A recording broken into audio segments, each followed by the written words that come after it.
Então hoje vou fazer alguns estudos aleatórios da Bíblia. Naquela passagem da viúva, a gente que dá as duas pequenas moedinhas, né, na igreja, a gente precisa entender o que representa, como era a vida daquelas viúvas da época, né? Lá no Evangelho de Lucas, capítulo 21, versículo 1 ao 4, o que Jesus classifica como pobre? A palavra que ele usa ali faz a referência a uma pessoa que ela está muito desamparada, né? Ela corre perigo de morrer de fome. Então, é um pouco difícil de se avaliar qual o valor daquela oferta, né? Que, no caso, pequenas moedas, antigamente, elas equivaliam mais ou menos a 1,32 avos de um denário, né? Que um denário seria uma diária de um trabalhador, né? Ou seja, aquelas moedas poderiam representar R$ 1 hoje. Então, é importante notar que aquilo ali, em Lucas 21, versículo 4, diz que era todo o sustento dela. Então, aquela viúva, ela verdadeiramente era uma pessoa muito pobre, né? E seria mais tarde, ela era um tipo de pessoa qualificada, né, para ter a ajuda da igreja. Lá em 1 Timóteo 5, versículo 5, a igreja passa a ter um compromisso com essas viúvas. Só para a gente ter ideia de como era a pobreza na época de Jesus, né? E apesar disso, ela foi lá e doou generosamente tudo que ela possuía, né? Jesus, ele louva a atitude daquela mulher, o sacrifício que ela fez, né? Então, ali, Jesus revela que a forma de contabilidade de Deus é diferente da forma humana, entende? Ele prestou atenção na atitude, na motivação dela, né? Então, Deus presta atenção em como nós nos doamos, nos ofertamos a Ele. Quando você se dedica tempo, quando você se dedica esforços, né? Deus presta atenção nesse tipo de coisa. É lógico que algumas pessoas podem usar esse mesmo texto para poder tirar dinheiro das pessoas, né? Que não é aqui a intenção. A intenção é entender que Jesus observou o sacrifício dela. E ela fez de livre e espontânea vontade, né? Ela determinou isso e foi louvada. Você não vê Jesus dizendo que ela ia receber mais tarde uma grande bênção. Até porque se ela vai ser recompensada por aquela atitude, já não, sabe, não tá fazendo, as pessoas não podem fazer as coisas esperando que Deus faça em troca. Mas a gente sabe que aquele que planta muito, colhe muito, né? A gente sabe que Deus, ele tem um compromisso com a pessoa que é fiel, porque a fé é como se lançasse o seu pão sobre as águas, depois de muitos dias acharia.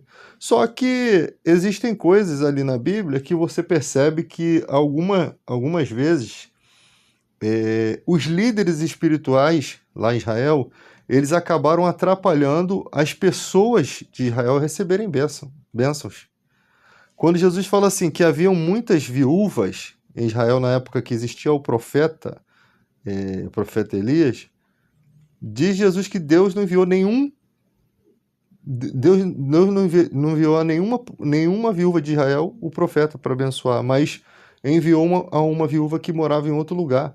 E também a mesma coisa de Naamã, leproso, que era de um lugar que era inimigo do povo de Israel, que era a Síria, sempre foi inimigo constante, que naquele momento estavam em acordo de paz, né?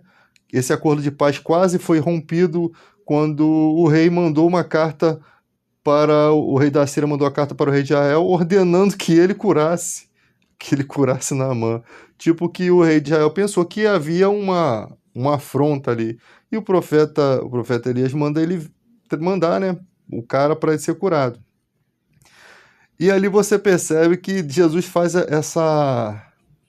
ele faz essa comparação, né, do que aconteceu ali com a época, né? Que haviam muitos leprosos naquela mesma época em que Naamã foi curado. mas Deus não enviou o profeta para curar nenhum leproso de Israel.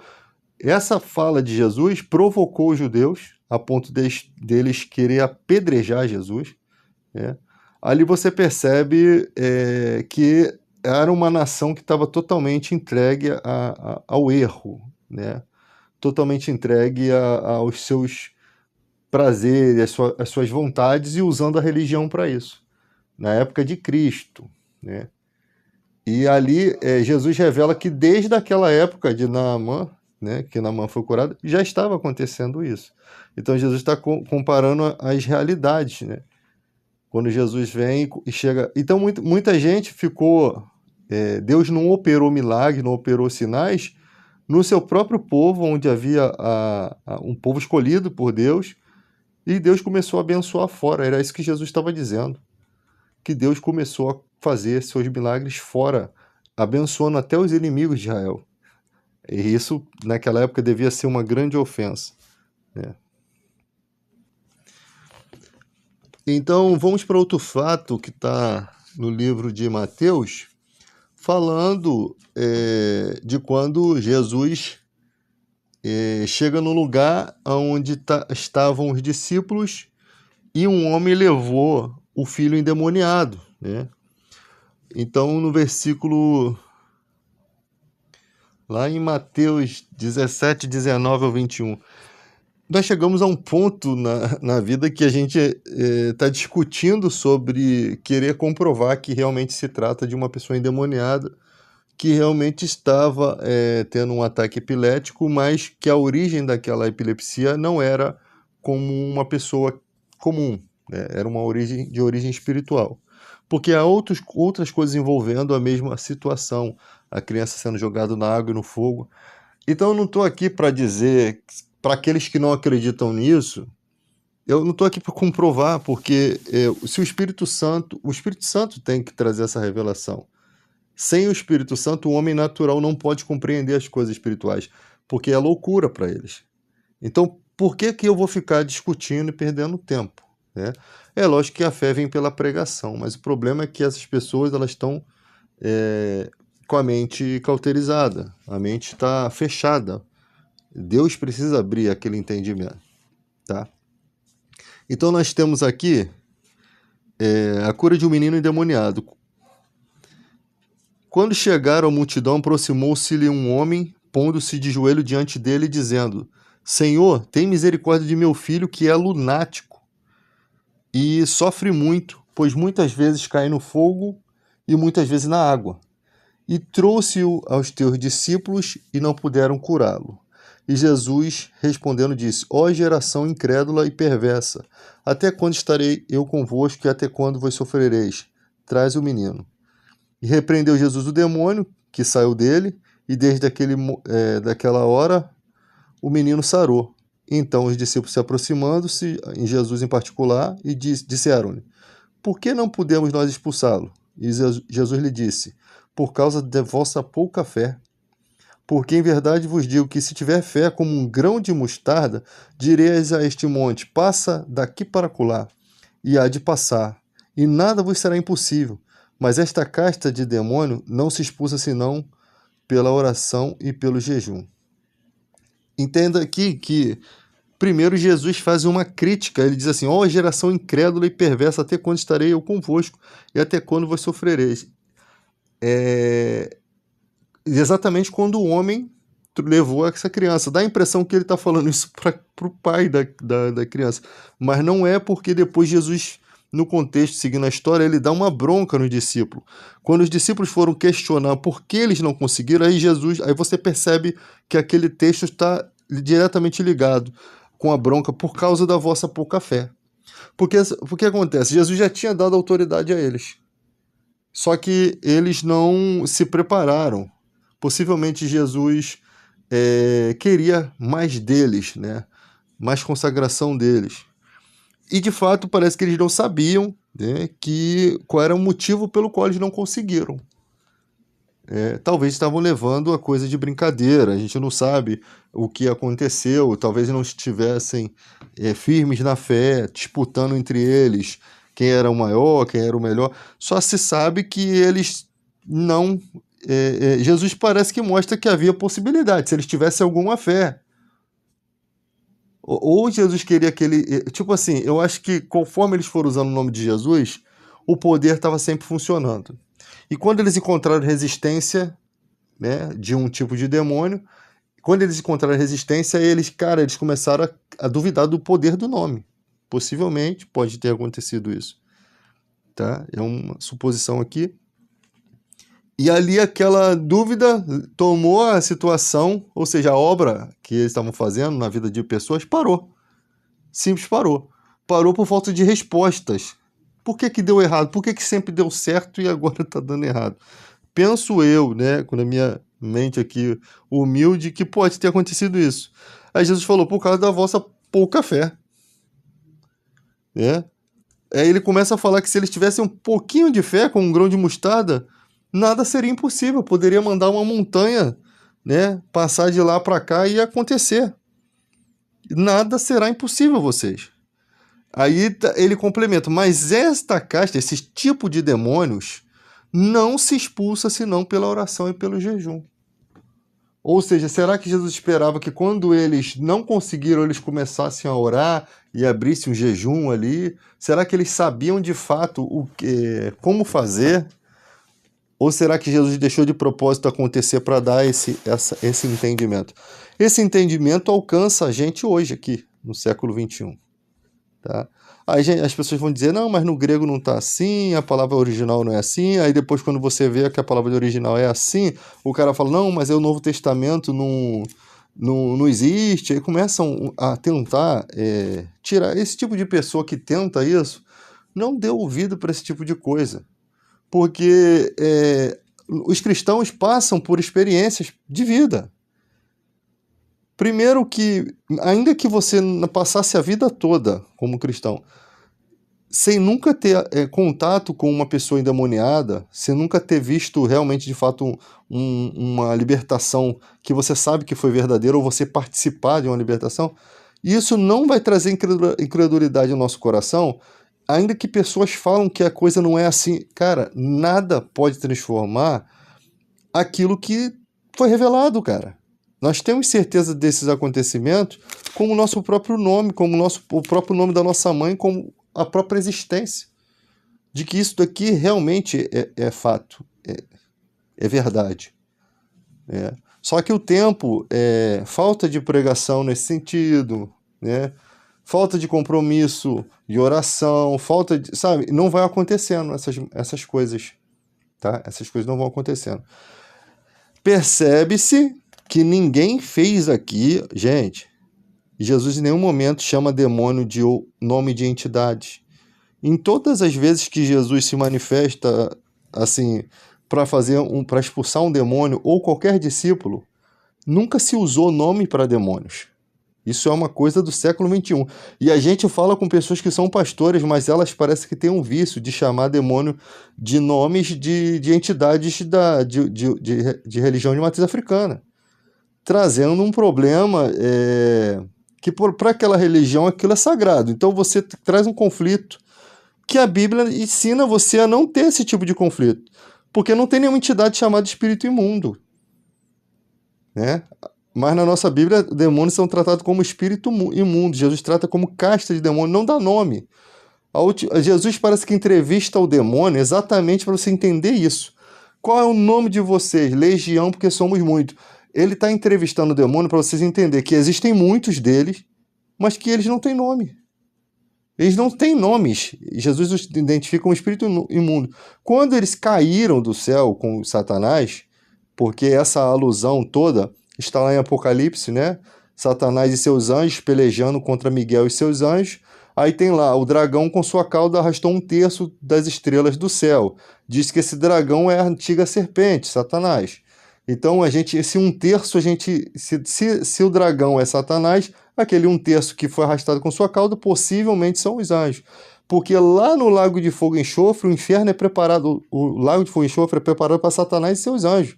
Ou seja, eles que estão condenados, não existe ninguém condenado lá. A besta, o falso profeta, Satanás e seus anjos, e os que não estiverem escritos no livro da vida.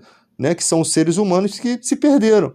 Então, no mundo espiritual, não existem outras entidades que estão reservadas para aquele castigo, a não ser Satanás e seus anjos, a besta, o falso profeta, que também são manifestações de Satanás, aqui no caso na Terra. Então você não vê alma penada, espírito de alguém, espírito do Frankenstein, não tem essas coisas. A gente vai pela lógica ali. E tem uma batalha aqui entre Miguel e seus anjos contra Satanás e seus anjos, né? Jesus fala, eu vi Satanás cair do céu como um relâmpago. Tem essa narrativa também, que o pessoal fala que não está na Bíblia. Então, você não trata demônios por nome, isso não existe, tá? Outra coisa, Jesus não invocou o demônio sobre aquela criança, não chamou o demônio para se apresentar quando simplesmente tinha uma criança. Não, o fato chegou até ele. O primeiro chegou até os discípulos dele, né? Ou seja, não se vai em busca desse tipo de situação. Até porque você pode não estar preparado para isso. Tem que aprender a não cair nos laços do maligno. É você achar que está preparado com toda a sua arrogância e chegar lá você passar vergonha ou se enfiar numa questão espiritual que trazer problema. Aconteceu isso comigo no início da fé. Então você tem que tomar cuidado, né? Porque você pode não estar preparado e achando que está, né? Aí você quer ir lá onde tem feitiçaria, você quer ir lá mostrar o poder. Esse tipo de orgulho já mostra que o mal está conduzindo aquele caminho ali. Você é guiado pelo Espírito Santo, você não pode tomar uma atitude como você quer. Paulo muitas vezes fez isso. Eu vou lá, vou fazer acontecer. Os profetas falavam, não vai que você vai morrer. Chega lá, vão te prender, você vai morrer. Aí descia ele pelo cesto. Paulo queria ir para o lugar, não, eu queria estar no lugar tal, mas o Espírito Santo me mandou para outro lugar. Então, Paulo não falou assim, eu vou naquela tribo lá escondida, lá que nenhum homem branco vai lá. Eu vou lá pregar o evangelho para eles. Não. Mas não tem que pregar a toda criatura. Mas você é guiado pelo Espírito Santo. Você tem que ser capacitado para estar lá. Não é qualquer pessoa que pode estar lá. É isso que às vezes os cristãos não entendem. Você tem que ser guiado pelo Espírito Santo para fazer obras extraordinárias. Em lugares que exigirá, de repente, até não vai exigir sua vida, porque Deus não vai te mandar lá para você perder sua vida. A não ser que seja realmente, de fato, o fim da sua vida. Mas se Deus vai te mandar lá, que pelo menos a pregação venha converter aquele lugar, né? Se for o caso, se Deus quiser nos levar, a gente está à disposição de Deus. Porque no mundo o cara vai falar assim, cara, mas cadê o Deus de vocês que não guarda vocês, que não serve para nada, que não guarda... E quem disse que o cristão, ele vive nesse intuito de achar que Deus vai guardar ele de tudo? Nunca foi prometido isso, gente. Onde vocês tiraram isso? Na época de Paulo, as famílias estavam sendo lançadas na Cova dos Leões, estavam sendo lançadas no Coliseu para os leões devorarem, estavam sendo cerrados pelos os lutadores romanos, né, no Coliseu, estavam sendo escárnio, espetáculo a anjos e a homens. Isso que Paulo usa a frase certa, né? Os anjos do céu vendo isso, né, espiritualmente vendo, e os homens vendo as maldades que os homens fizeram com os cristãos. Então, naquela época era tão ruim que Paulo fala que eu preferia que vocês fossem como eu. Mas quem não consegue se conter, que se case. Mas eu disse isso, que vocês preferia que vocês não fossem casados, por causa da presente tribulação da época. Porque sofrer com a sua família, sabe, você sozinho, desenvolvendo a fé, é diferente. Você ter uma família e você ver a sua família sofrendo junto com você. Uma coisa é você sofrer, outra coisa é você ver seus filhos, sua mulher sofrendo. Com certeza muitos se escandalizariam. Ou muitos abandonariam a obra. Então, naquele momento, naquela época, era ruim para o cristão ter uma família, né? Isso você percebe. Então, você tem aqui esse ensinamento aqui, tá, gente?